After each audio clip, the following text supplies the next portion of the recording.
আপোষহীন দেশনেত্রী মরহুমা বেগম খালেদা জিয়া ও শহীদ প্রেসিডেন্ট জিয়াউর রহমানের আত্মার মাগফেরাত কামনায় দোয়া অনুষ্ঠান ও ইফতার বিতরণ করেন জিয়া সাংস্কৃতিক সংগঠন জিসাস কেন্দ্রীয় কমিটির পক্ষ থেকে সকল নেতৃবৃন্দ।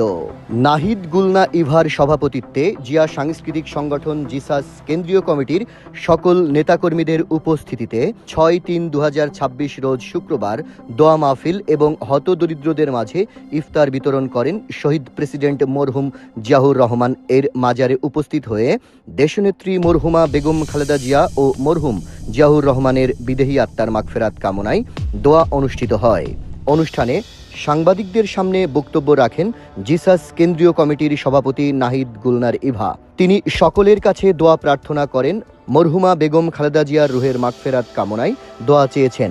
মরহুম জিয়াউর রহমানের আত্মার মাগফেরাত কামনায় জিয়া সাংস্কৃতিক সংগঠন জিসাসের সিনিয়র সহসভাপতি, বাংলাদেশের জনপ্রিয় কৌতুক অভিনেতা হারুন কিসিঞ্জার, সিনিয়র সহসভাপতি জনপ্রিয় খল অভিনেত্রী রিনা খান, জিয়া সাংস্কৃতিক সংগঠন জিসাস কেন্দ্রীয় কমিটির সাধারণ সম্পাদক খম জাহাঙ্গীর আলম সংক্ষিপ্ত বক্তব্য রাখেন। তিনি আরও বলেন, হাঁটি হাঁটি পা করে জিসাস আজ 34 বছর পার করেছে। 1992 সালে মরহুম আবুল হাশেম রানা নিজ হাতে গড়া শহীদ প্রেসিডেন্ট জিয়াউর রহমানের স্মরণে জিয়া সাংস্কৃতিক সংগঠন জিসাস প্রতিষ্ঠা করেন। জিসাসের সকল সদস্যদের উদ্দেশ্যে বলেন, সকলে কাঁধে কাঁধ মিলিয়ে জিসাসকে আরও শক্তিশালী করে বিশ্বের দরবারে তুলে ধরার জন্য। সংক্ষিপ্ত বক্তব্য রাখেন জিসাস কেন্দ্রীয় কমিটির সহ সাধারণ সম্পাদক জনপ্রিয় নাট্য পরিচালক শফিক সাগর। সেই সাথে আরও সংক্ষিপ্ত আলোচনা রাখেন জনপ্রিয় কণ্ঠশিল্পী হিরু ফকির সহ সাংগঠনিক সম্পাদক জিসাস কেন্দ্রীয় কমিটি। আরও বক্তব্য রাখেন ঢাকা উত্তর জিসাসের সাধারণ সম্পাদক। আরও বক্তব্য রাখেন কেন্দ্রীয় কমিটির সহ সাংস্কৃতিক বিষয়ক সম্পাদক, বাংলাদেশের জনপ্রিয় নাট্য অভিনেতা রোমেল ইশতিয়াক সহ স্থানীয় ও বিভিন্ন জেলা থানা সহ বিভাগীয় পর্যায়ের নেতৃবৃন্দ।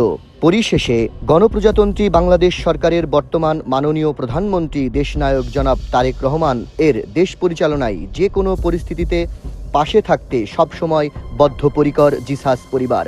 এই স্লোগানকে বুকে ধারণ করে জিসাসকে বিশ্বের দরবারে একটি শক্তিশালী সংগঠক হিসাবে দাঁড় করাবে, এটাই জিসাসের প্রত্যয়। সকলের বক্তব্য শেষে নেতাকর্মীরা মাজারের সামনে আল্লাহ তাআলার দরবারে দুহাত তুলে মোনাজাত করেন।